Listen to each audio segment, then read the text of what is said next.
आणि बस नाही आणि तुम्हाला कल्पना आहे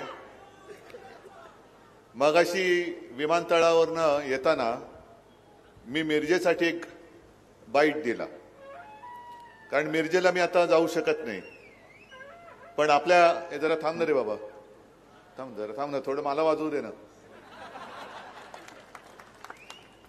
पण या चॅनलच्या माध्यमातून मी मिरजच नव्हे तर जिथे जिथे जाऊ शकलेलो नाही मग ती शाहूवाडी असेल मिरज असेल इकडे असेल तिकडे असेल सातारा असेल सर्व माझ्या महाराष्ट्रप्रेमी मतदारांना हात जोडून विनंती करतोय की कृपा करून गैरसमज करू नका नाराज होऊ नका कारण आता वेळच राहिलेला नाहीये मी आपल्याशी आता बोलणार इथून मुंबईला जाणार मुंबईवरून पालघरला जाणार पालघरवरून परत मुंबईला संध्याकाळची सभा तर हे अशी धावपळ सुरू आहे पण इथल्या विजयाची जबाबदारी मी तुमच्यावर सोपवायला आलेलो आहे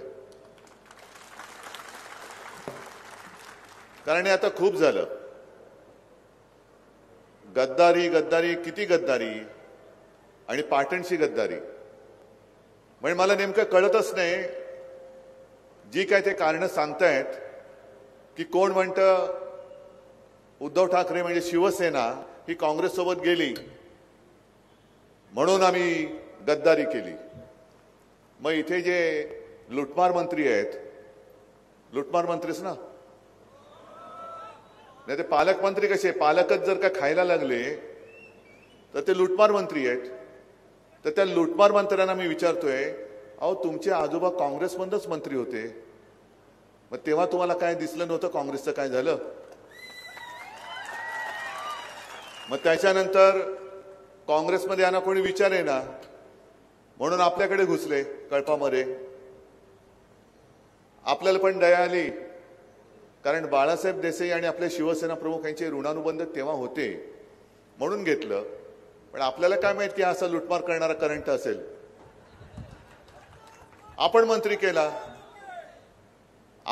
केला मग मिंद्यानी परवा सांगितलं की जी गद्दारी झाली त्या गद्दारीमध्ये हाच लांडगा पुढे होता आणि दुसरा कोण होता दुसरा आणखीन कोणतरी होतं ना महेश शिंदे ही सगळी अशी माणसं तुम्हाला काय वाटतं शिवसेना म्हणजे काय गांडुळांची औलाद आहे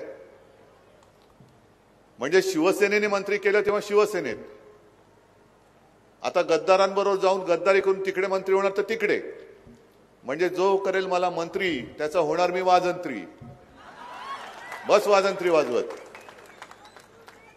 वाजंत्रीचं काम करायचं त्यांनी ही जी लढत आहे ही लढत मी हर्षदला विचारलं काय हर्षद म्हणाला साहेब एकटा लढतोय अरे एकटा कुठे मी आहे ना या आहेत ना तुझ्यासोबत एकटा कुठे आहेस कारण दुसरे जे कोण उभे आहेत त्यांची काय आपापसात देवघेव झाली असेल म्हणतात आणि तुम्ही मला सांगायचं 3 उमेदवार जे आहेत एक आहे मस्तीमध्ये वागणारा लुटमार मंत्री ज्यांनी संपूर्ण त्याचं एक्साईज खातं हे स्वतःच्या घरच्या लग्नासाठी सगळं काही वापरून घेतलं लुटलं अधिकारी वापरले पैसे वापरले असं काही समजू नका मी सुद्धा 2.5 वर्ष मुख्यमंत्री होतो त्यांच्या दुर्दैवाने आणि माझे सुद्धा आज काही संबंध आहेत प्रशासकीय विभागात मला सांगत असतात कुठे कुठे कसा वापर झाला कुठून कसे पैसे गेलेत जरा थांबा जरा आपली सत्ता आल्यानंतर ही सगळी प्रकरणं मी कशी लावतो बघा मार्गी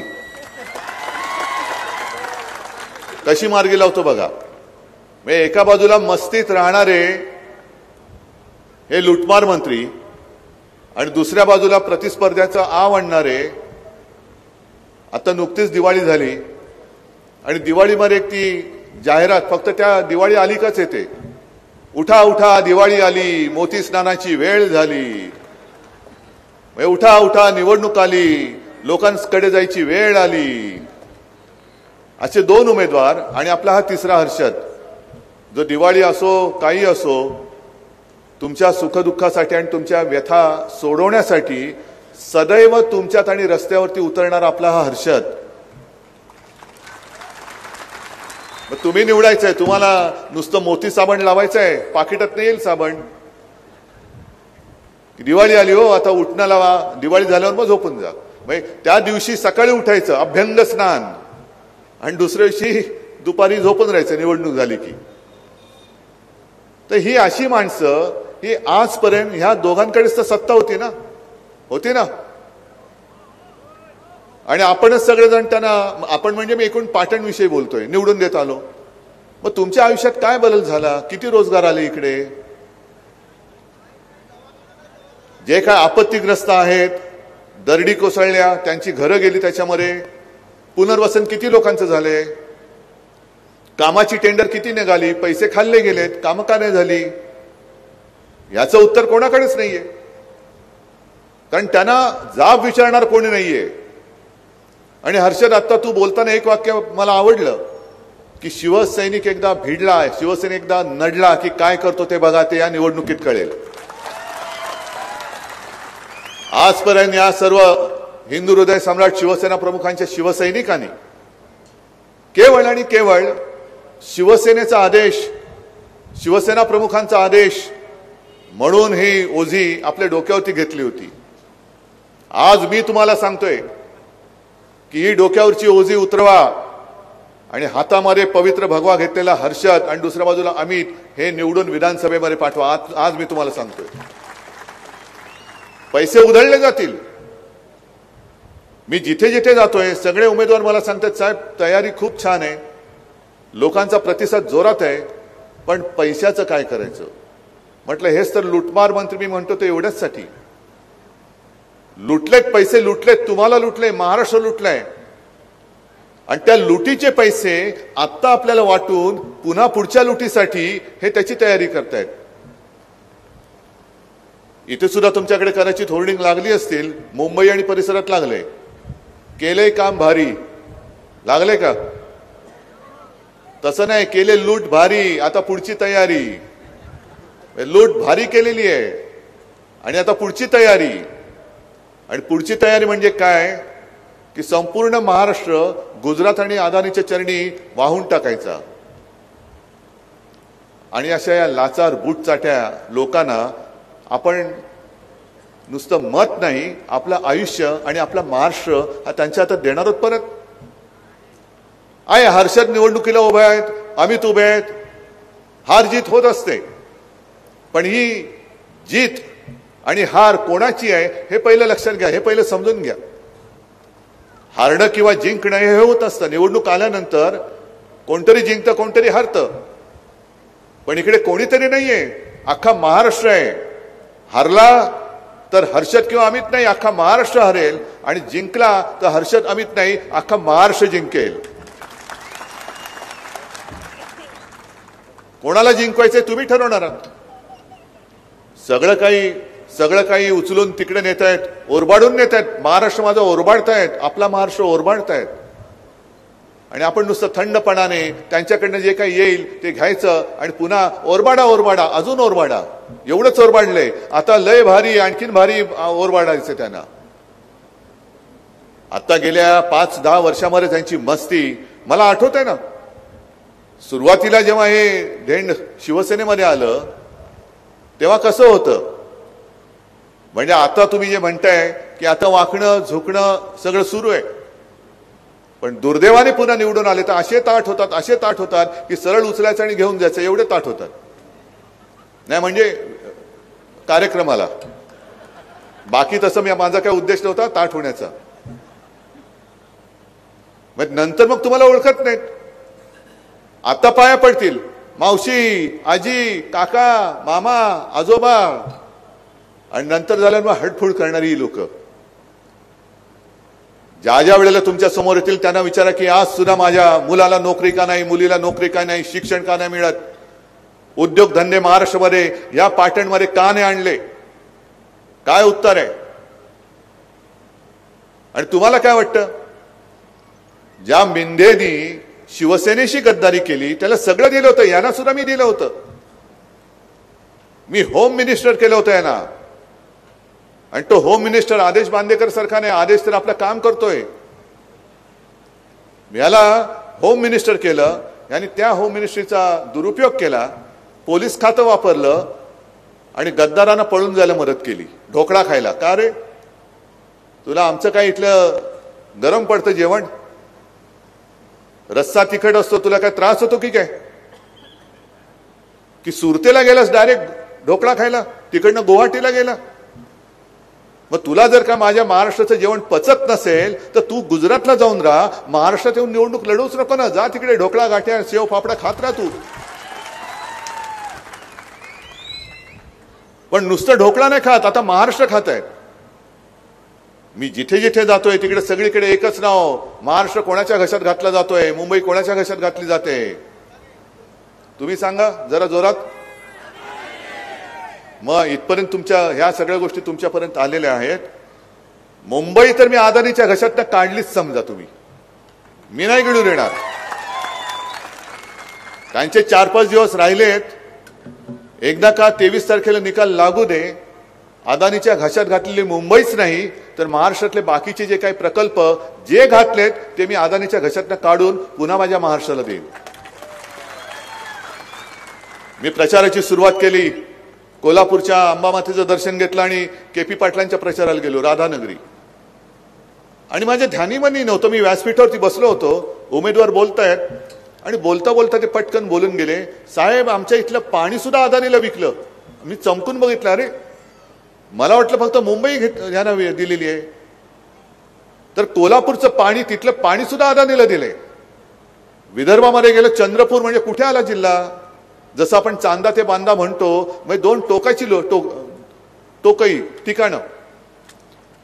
तिथल्या लोकांनी सांगितले, साहेब आमच्याकडच्या खाणी आणि शाळा अदानीला दिलेल्या आहेत. कोण आहे कोण अदानी?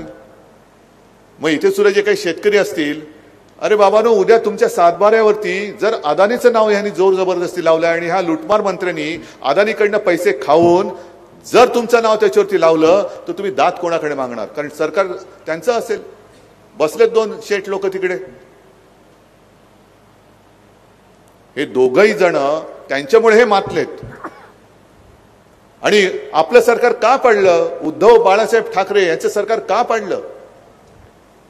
काल परवाकडे मोदी बाबा येऊन गेले आणि मला आव्हान दिलं त्यांनी, उद्धवजी नाव नाही घेतलं, हल्ली नाव घ्यायला घाबरतात. कारण गेल्या लोकसभेत त्यांनी मला नकली संतान बोलल्यावरती महाराष्ट्राने अशी काय पेकटात भाजपच्या लाथ आणले, अजूनही चोळत बसलेत. आणि म्हणून त्यांनी मला सांगितलं की शहजादे के मुंह से, म्हणजे कोण, राहुल गांधींच्या मुखातून बाळासाहेबांबद्दल 2 शब्द चांगले बोलून दाखवा. काल प्रियांका गांधी आल्या होत्या शिर्डीमध्ये आणि त्यांनी सांगितलं की मी राहुलची बहीण आहे आणि त्या बाळासाहेबांबद्दल चांगलं बोलल्या. म्हणजे घातले ना भाजपचे दात त्यांच्याच घशात घातले. हे भाजपची नीती आहे, तोडाफोडा आणि राज्य करा.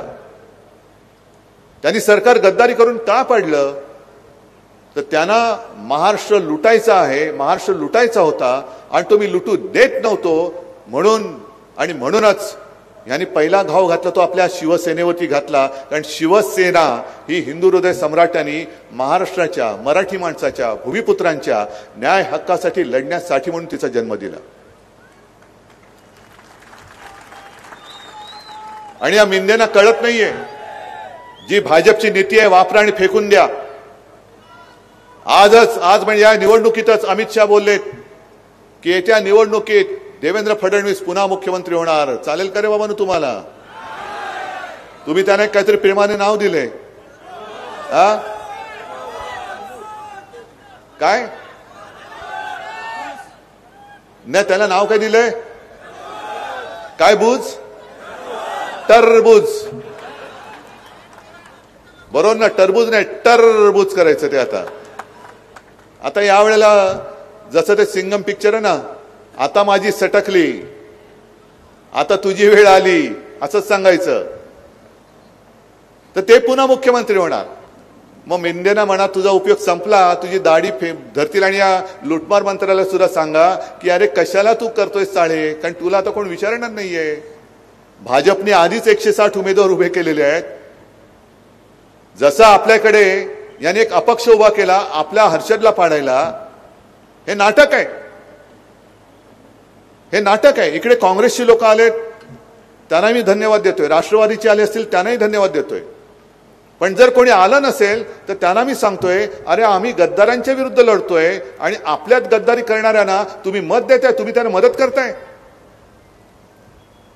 मी असं कुठे केलेलं नाहीये की महाविकास आघाडीचा उमेदवार उभा आहे आणि मी आतून कुठेतरी निरोप पाठवले की हा नाही याला मदत करा, कारण माझ्या रक्तामध्ये गद्दारी नाहीच आहे. जर कोणाच्या रक्तात गद्दारी असेल तर तो अपक्षाला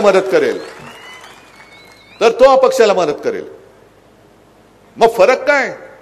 यांना आपण गद्दार म्हणतोय, तुम्ही हा भगवा घेऊन पुढे चाललेला उमेदवार आहे, तरुण आहे, त्याला पाडण्यासाठी अपक्षाचं बुजगावणं उभं करताय आणि गद्दारी करून त्याला मत द्या म्हणून सांगताय. मग ही गद्दारी नाही तर दुसरं काय आहे? ही गद्दारी आहे. आणि जे कोणी आपल्या भगव्याच्या आड येतील आणि अपक्षाला मदत करतील, हे सुद्धा यापुढे गद्दार म्हणूनच महाराष्ट्र त्यांना ओळखेल. आणि मी त्याही उमेदवारांना पहिलं काम आहे माझं विनंती करणं की तुम्ही महाराष्ट्रद्रोह्यांना मदत करू नका, कारण ही लढाई, ही निवडणूक ही केवळ महाविकास आघाडी, महायुती किंवा महाझुटी किंवा महालुटी असं नाहीये. ही महाराष्ट्रद्रोही आणि महाराष्ट्र प्रेमी अशी ही निवडणूक आहे. आणि उघड आम्ही लढतो आहोत. जर चोरून तुम्ही त्याला पाठिंबा देणार असाल तर दुर्दैवाने तुम्ही सुद्धा महाराष्ट्रद्रोही आहात, हे मला इथेच येऊन सांगावं लागेल सगळ्यांना की हे महाराष्ट्रद्रोही आहेत, यांच्यामुळे महाराष्ट्राचा घात झालाय, त्याच्यामुळे महाराष्ट्राचा घात कोणी करू नका. शिवसेनेने कधी हे चाळे केलेले नाही आहेत. करायचं तर दिलदारपणाने करायचं, मैत्री करायची तर उघड करायची, आणि अगदी राजकीय वैमनस्य जरी असलं तरी उघड करायचं. आज शिवसेना प्रमुखांचा स्मृतिदिन आहे आणि मग काही जाहिराती या गद्दारांनी दिल्यात. अरे गद्दारा, पहिलं तू माझ्या वडिलांचा फोटो वापरायचा सोड. नामर्दाची अवलाद, अरे तुझ्यात हिंमत असेल तर स्वतःच्या वडिलांचा फोटो लाव आणि मग मत मागाले, मग कसे जोडे खातोस ते बघ. पण त्याच्यात बाळासाहेबांचं एक वाक्य टाकलंय की मी शिवसेनेची काँग्रेस होऊ देणार नाही. बरोबर आहे, पण मग काय बाळासाहेब असं म्हणाले होते मी भाजपची कमळाबाई होऊ देईन? भाजपची कमळाबाई पण होऊ देणार नाही. आणि हा सगळा लढा बघितल्यानंतर शेवटी तुम्हाला कोण काय देणार आहे हे बघा. तुम्हाला आनंद पाहिजे की छळवणूक पाहिजे, या दोन प्रश्नाचं उत्तर काय येतं ते बघा आणि मग त्याला याला मत द्यायचं त्याला तुम्ही द्या. जर या महालुटीच्या सरकारच्या कारभारात तुम्ही आनंदी असाल तर ठीक आहे ना, करून घ्या लूट. पण जी वचनं, ही मी वचननामा खिशात घेऊनच फिरतोय. आपण जेतोय की शेतकऱ्यांना पुन्हा मी एकदा कर्जमुक्त करून दाखवणार आहे. 5 जीवनावश्यक वस्तूंचे भाव, शेतकऱ्याचा 1 रुपयाचं सुद्धा नुकसान होऊ न देता हे पुढची 5 वर्ष मी स्थिर ठेवून दाखवणार आहे. मुलींप्रमाणे मुलांना सुद्धा मोफत शिक्षण मी देणार म्हणजे देणारच, हे माझं वचन आहे. या पाटण तालुका असेल, हा जिल्हा असेल, इथे सुद्धा रोजगार निर्माण करण्यासाठी जे महाराष्ट्रातून लुटलेले उद्योग आहेत त्यातले तर त्यातले, नाही तर नवीन मी इथे उद्योग आणून इथल्या लोकांना, इथल्या भूमिपुत्रांना इथल्या इथे रोजगार मी देऊन दाखवणार आहे. महिलांना आपण 3000 रुपये देणारच आहोत. पण त्याची मी मुद्दामून, काही जण सांगतात तुम्ही जोरात का नाही बोलत. अहो म्हटलं, जर का बहीण भावाचं नातं असेल तर असा एक तरी भाऊ आहे का हो की भाऊ बिजेनंतर बाहेर येऊन जाहिरात करतो, बघा मी आता बहिणीला भेटून आलो, टीव्ही वाल्यानो या जरा या या या, मी बहिणीला भेटून आलो आणि बहिणीला ना मी इतकी ओवाळणी दिली, ही जाहिरात करणार भाऊ असू शकतो? मनामध्ये भाव पाहिजे. एका बाजूला तुम्ही 15 लाख देणार होतात, त्याचे 1500 केलेत. मग त्याच्याबद्दल काहीच नाही. महागाई तर वाढते. महागाई आणि 1500 रुपयाचं कुठे दोन टोकच जुळत नाहीयेत. मग 1500 घरी येईपर्यंत संपून जातात. आपण 3000 रुपये तर त्यांना देणारच आहोत. पण त्याही पेक्षा महत्वाचं, ज्या सगळ्या महिला सांगतायत की पैशांपेक्षा आम्हाला सुरक्षा द्या, सुरक्षा द्या. आणि मी इथे माहिती घेतलेली नाही, पण तुम्हाला मी विचारतोय, या लुटमार मंत्र्याला किती संरक्षण आहे? त्याच्या कुटुंबियांना किती संरक्षण आहे? त्यांच्या ड्रायव्हरला, घरकाम करणाऱ्यांना सगळं संरक्षण आहे. म्हणजे सगळे पोलीस हे गद्दार आणि गद्दारांच्या कुटुंबियांच्या मागे लावलेत सुरक्षा द्यायला, पण माझ्या महिला यांची सुरक्षा वाऱ्यावरती आहे. होऊ दे अत्याचार, काय करणार, देतोय 1500 रुपये, देतील मतं. आणि कोल्हापूरचा तो जो मुन्ना महाडिक जो बेदरकारपणाने बोलला की यांच्या सभेला जाणाऱ्या म्हणजे त्यांच्या सभेला येणाऱ्या महिलांचे फोटो काढा आणि ह्या जर का त्यांच्या सभेला गेल्या तर मला सांगा, घ्यायचं आमच्याकडनं आणि जायचं त्यांच्याकडे. तू काय माझ्या बहिणींना नोकर समजायला लागलास? मुन्ना महाडिक एवढी मस्ती, तू कसा बसा तिकडे राज्यसभेत पोहोचलास उड्या मारत बेडकासारखा, बेडूक उड्या मारून मारून, आज इथे तर उद्या तिथे. आणि मी प्रत्येक सभेत जो इशारा देतो तो इथून सुद्धा देतोय, पाटणमधून सुद्धा देतोय. माझ्या सभेला किंवा महाविकास आघाडीच्या सभेला ज्या महिला येत आहेत त्यांच्यापैकी एकीच्या जरी केसाला धक्का लागला तरी मुन्ना तुझा हात मी उकडून मुळासकट टाकल्याशिवाय राहणार नाही. जर माझ्या बहिणीला धमकी देत असेल तर मी सुद्धा तुला जाहीर धमकी देतोय समाज. कारण हीच शिकवण आम्हाला छत्रपती शिवाजी महाराजांनी दिली. परस्त्री ही माते समान आहे. म्हणजे ती कल्याणच्या सुभेदाराची सुनेची गोष्ट किंवा ती घटना ही आज सुद्धा आम्हाला माहिती आहे. तिची खणा नारळाने ओटी भरून तिला सन्मानाने तिच्या घरी पाठवणारे आमचे दैवत छत्रपती शिवाजी महाराज. आणि केवळ मतांसाठी पुतळ्यामध्ये सुद्धा पैसे खाऊन मतं मिळवण्याचं नाटक करणारी भाजप आणि मिंदेची अवलाद, यांच्याकडनं आम्ही शिवप्रेम शिकायचं, यांच्याकडनं आम्ही महिलांचा आदर कसा करायचा शिकायचं. या सगळ्या गोष्टींचा एकत्रित विचार करा. नुसतं काहीतरी कोणाला तरी मत द्यायचंय म्हणून नाही. ह्या सगळ्या तुम्ही ज्या भगव्या टोप्या घातल्या आहेत, या नुसत्या टोप्या नाहीत, त्यांच्या मशाली झाल्या पाहिजेत.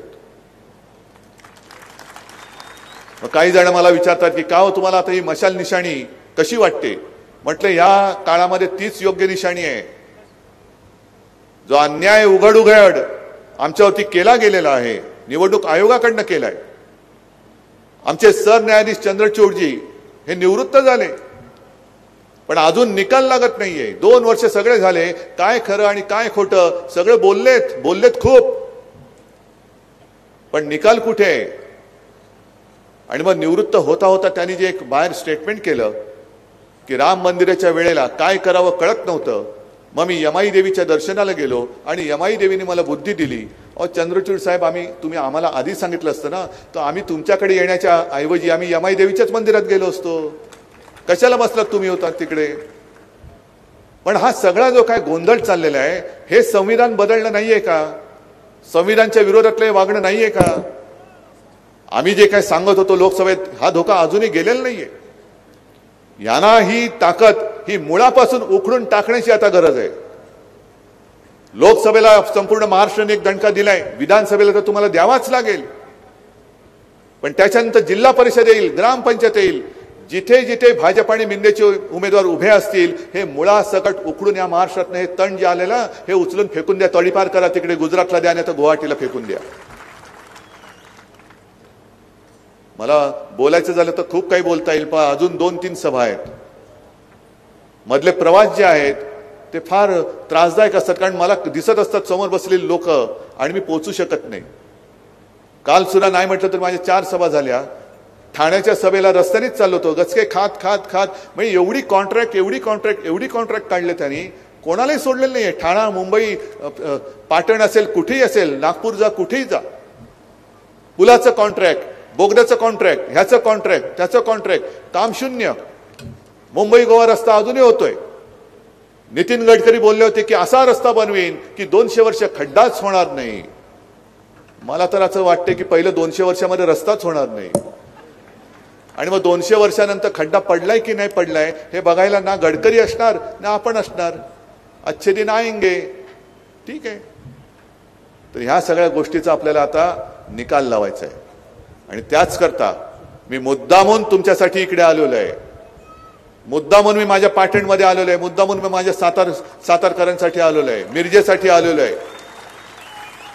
सगळ्यांनी निश्चय केलेला आहे.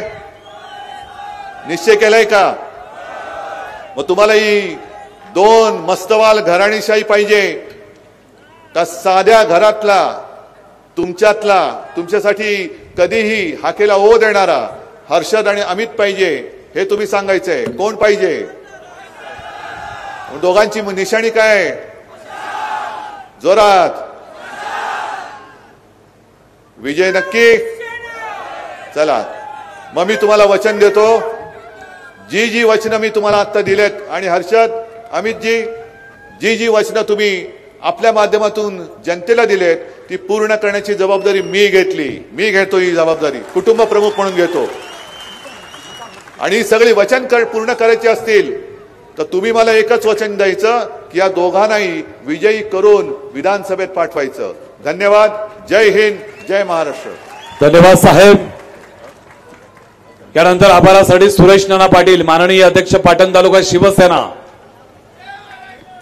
या पाटण विधानसभा 261 प्रचारासाठी आमच्या पक्षाचे पक्षप्रमुख, महाराष्ट्राचे